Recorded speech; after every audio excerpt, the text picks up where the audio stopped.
Hello friends, welcome to నవలా హృదయం. ఈ వీడియోలో మనం వసంత శిశిరం నెక్స్ట్ పార్ట్ చూడబోతున్నాం. గుణ మరియు బిజ్జులు కలిసి నంబర్ 1 పోటీలో ఓడిపోవాలని అతడు తమను దాటుకొని ముందుకు వెళ్లకుండా నిలువరించారు. అయితే అతడు 4వ స్థానంలో ఉన్న విక్కీతో కలిసి వారిని దారి మళ్లించి పోటీలో గెలిచాడు. అతడే వసంత్ కాగా అందరి సమక్షంలో తాను గెలిచిన ట్రోఫీని తన భార్యకు ఇస్తున్నట్లు చెప్పగా అతడే వసంత్ అని తెలియని శిశిర చిరాకు పడింది. ఆ తర్వాత నిజం తెలిసి షాక్ అయింది. ఆ షాక్లో ఉండగానే ఆమెను గదికి తీసుకువెళ్లాడు వసంత్. ఆమె కోపంగా అరుస్తుంటే ఆమె పెదవులను అందుకొని సున్నితంగా ముద్దాడాడు. సిగ్గుతో బిడియంగా అతడికి దూరంగా వెళ్లాలని చూసిన శిశిరను చెయ్యి పట్టి ఆపి వెనుకగా హత్తుకున్నాడు వసంత్. ఆమె వదిలించుకోవాలని ప్రయత్నిస్తుంటే ఆమె చేతులను బలంగా పట్టుకొని ఆమె చేతికి ఒక బ్రాస్లెట్ను తొడిగాడు. తన చేతికి అతడు వేసిన వెండి బ్రేస్లెట్ను చూసిన శిశిర షాక్ అయింది. ఆ బ్రేస్లెట్ను అపురూపంగా తడిమి చూసుకుంటూ, ఇది మీకెక్కడిది? అంటే ఇది నాది, మీ దగ్గరికి ఎలా వచ్చింది అని ప్రశ్నించింది. అందుకు వసంత్ నవ్వి, నువ్వు పోగొట్టుకున్న చోటే నాకు దొరికింది అని చెప్పగా ఆలోచనలో పడింది శిశిర. చివరిగా ఆమె ఆ బ్రేస్లెట్ను హైదరాబాద్ వెళ్ళినప్పుడు పెట్టుకుంది.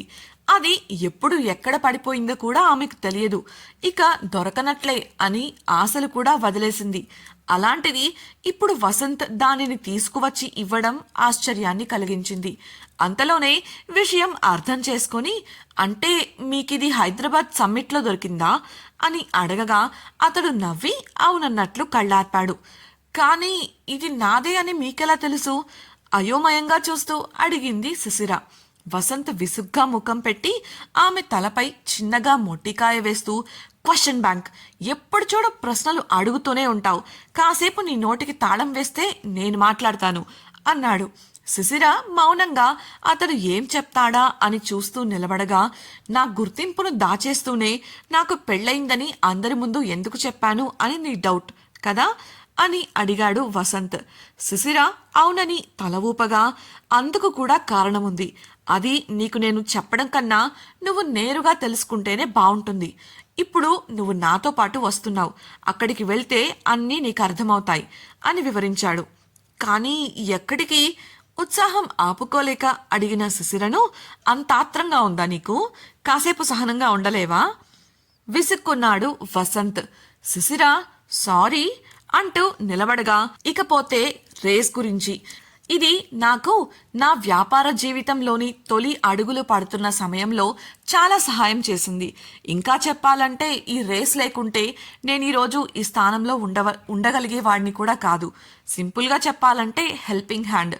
అలాగే దీన్ని నిర్వహించేవారు కూడా. నా మొదటి రేస్లో నేను ఓడిపోయినప్పటికీ నాపై నమ్మకం ఉంచి మళ్ళీ అవకాశం ఇచ్చారు. ఇప్పుడు నేను బాగున్నాను కదా అని వారిని వదిలేయలేను కదా. అప్పుడప్పుడు వారి కోరిక మేరకు వచ్చి ఇలా రేస్లో పాల్గొంటాను. నువ్వు చూసావు కదా ఆ గుణ బిజ్జులు రేస్లో ఎలా ప్రవర్తించారో. ప్రస్తుతం నారాయణ్ గౌడ్ గారి దగ్గర మంచి రేసర్లు లేరు. ఉన్నవాళ్లంతా ట్రైనింగ్లో ఉన్నారు.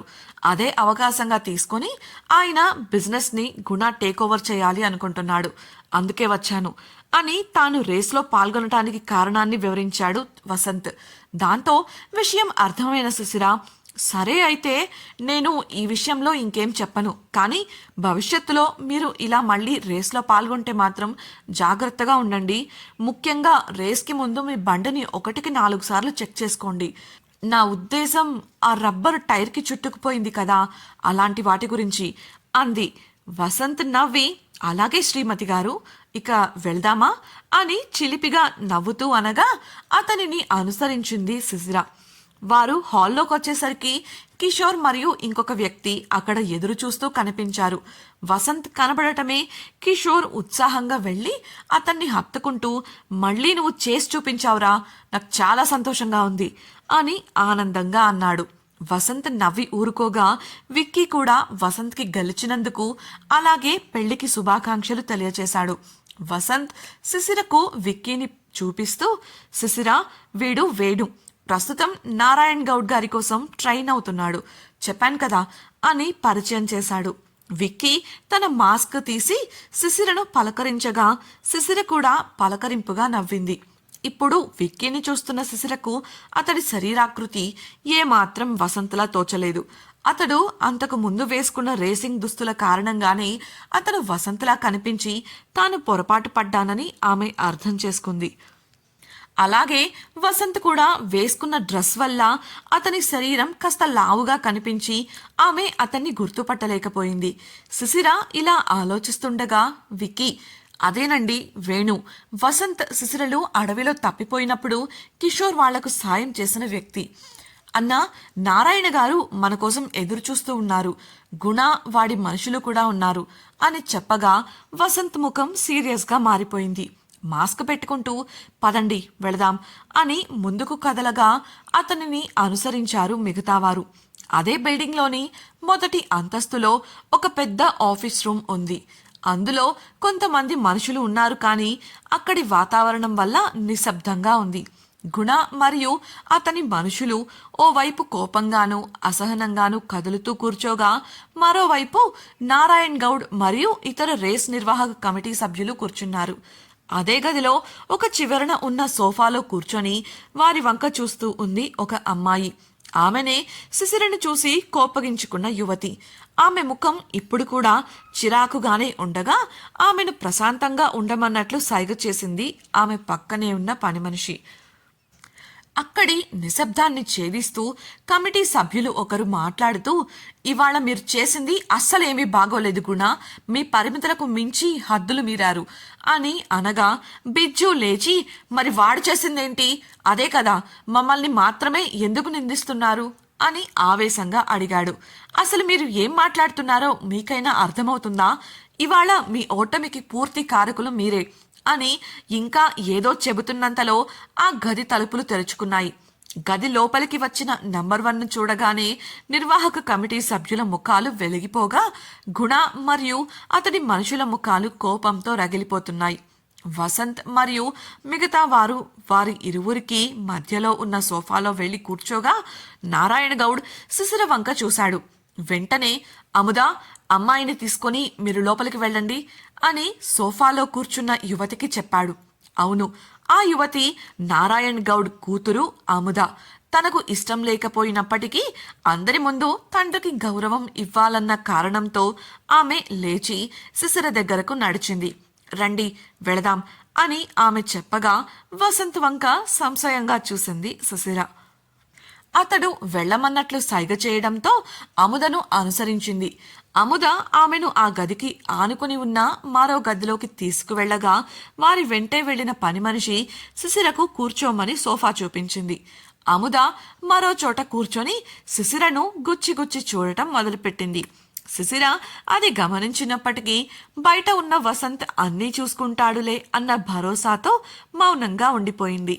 వసంత్ కూడా రావడంతో ఒక కమిటీ సభ్యుడు లేచి, ఇలా చూడు గుణ, ఇవాళ నువ్వు చేసింది మేము సహించలేని తప్పు. అందుకే మేము అంతా నిన్ను సంవత్సరం పాటు రేస్లలో పాల్గొనకుండా బ్యాన్ చేయాలని నిర్ణయించుకున్నాం అని చెప్పగా, ఏంటి సంవత్సరం బ్యాన్ చేస్తారా? అయినా నేను ఈ రేస్లో నిజాయితీగా పోటీ పడ్డాను. మీరు నన్ను బ్యాన్ చేస్తే ఆ నంబర్ 1ని కూడా బ్యాన్ చేయండి. అతను కూడా విక్కీతో కుమ్మక్కై మమ్మల్ని దాటుకుని వెళ్ళాడు కదా అని అన్నాడు. విక్కీ లేచి, మిస్టర్ గుణ, ఇంకా మీకు సిచ్యువేషన్ అర్థమైనట్లు లేదు. నంబర్ 1ను ఆపడానికి మీరు బిజ్జుతో కలిసి ప్రయత్నించిన దాని గురించి ఇక్కడి వాళ్ళు మాట్లాడుతూ ఉండి ఉంటే మీతో పాటు బిజ్జును కూడా బ్యాన్ చేయాలి కదా. అలా జరగలేదు అంటే మీరు చేసిన మరో పని గురించి ఇక్కడ అందరికీ తెలిసిందని తెలియక తెలుసుకోలేకపోతున్నారా, లేక తెలిసే కావాలని తెలియనట్లు మాట్లాడుతున్నారా అని వెటకారంగా అన్నాడు. అందుకు మొదట తడబడిన గుణ వెంటనే సర్దుకుంటూ పైకి గంభీరత్వాన్ని ప్రదర్శిస్తూ, ఏం మాట్లాడుతున్నావు నువ్వు? వేరే ఏ కారణం చేత నన్ను బ్యాన్ చేస్తారు? అసలు నేనేం చేశాను అని అడిగాడు. అందరూ తననే సూటిగాను అసహనంగాను చూస్తూ ఉండటంతో ఆలోచనలో పడ్డాడు గుణ.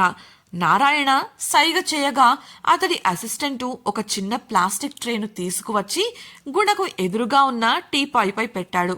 ఆ ట్రేలో ఉన్న వస్తువులను చూసిన గుణకు బిజ్జుకు చెమటలు పట్టడం మొదలవగా కంగారుగా చూస్తున్న బిజ్జును మౌనంగా ఉండమని సైగ చేశాడు గుణ. ధైర్యం అరువు తెచ్చుకొని మరి ఏంటిది, చిన్నపిల్లలు ఆడుకునే రబ్బర్ బ్యాండ్లు తీసుకొచ్చి ఏం చేయాలనుకుంటున్నారు? ఏమీ తెలియనట్లే ప్రశ్నించాడు. అప్పటికి కూడా వసంత్ మౌనంగా కూర్చుని ఉన్నాడు. అందుకు నారాయణ గౌడ్ నవ్వి, ఇక నీ నాటకాలు ఆపై మిస్టర్ గుణ, నువ్వు చేసిన వెధవ పనేంటో అందరికీ తెలిసింది. మా దగ్గర ఆధారాలు కూడా ఉన్నాయి. ఇప్పటికే మా వాళ్ళు నీ బండిని తనిఖీ చేయడానికి వెళ్లారు అని సౌమ్యంగా చెప్పగా ఆవేశంగా సోఫాలో నుండి లేచి నిలబడ్డాడు గుణ. నారాయణ గౌడ్కు వేలు చూపిస్తూ, నా బండి మీద చెయ్యి వేస్తే ఊరుకునేది లేదు. నా అనుమతి లేకుండా నా బండి ముట్టుకునే హక్కు మీకెవరిచ్చారు? అయినా నాకు చెప్పకుండా ఇదంతా చేస్తున్నారంటే మీరే నా బండిని ఏదైనా చేసి నేను తప్పు చేసినట్లు చిత్రీకరించాలి అనుకుంటున్నారు కదా, అందుకే ఇలా చేశారు అని అరిచాడు. మాటలకు అక్కడి కమిటీ నిర్వాహకుల అందరి ముఖాలు వాడిపోగా వసంత్ పెదవులపై నవ్వు విరిసింది. తెలివిగా తాను చేసిన తప్పు నుండి బయటపడాలని గుణ దాన్ని తమపైనే వేసినట్లు అందరికీ అర్థమైంది. ఏం చెయ్యాలో అర్థం కాక ముఖాలు చూసుకుంటూ ఉండిపోయారు. ఇప్పుడు ఏం జరగబోతోంది? ఇంతకీ గుణ ఏం చేశాడు? గుణానే వసంత్ బండి చక్రాలకు రబ్బరు చుట్టుకునేలా చేశాడని కమిటీ వారు రుజువు చేయగలరా? అముద చేతికి ఒంటరిగా చిక్కిన శిశిర పరిస్థితి ఏంటి? శిశిర ఏం తెలుసుకోబోతోంది? తెలుసుకోవాలనుకుంటున్నారా? అయితే ఛానల్ను సబ్స్క్రైబ్ చేసి వసంత శిశిరం రాబోయే ఎపిసోడ్స్ వినేయండి. అలాగే మీకు ఈ వీడియో నచ్చినట్లయితే లైక్ చేసి మీ సన్నిహితులకు షేర్ చేయండి. మీ ఒపీనియన్స్ కమెంట్ సెక్షన్లో తెలియజేయగలరు. ఇట్లు మీ నవలా హృదయం team. Thank you for listening.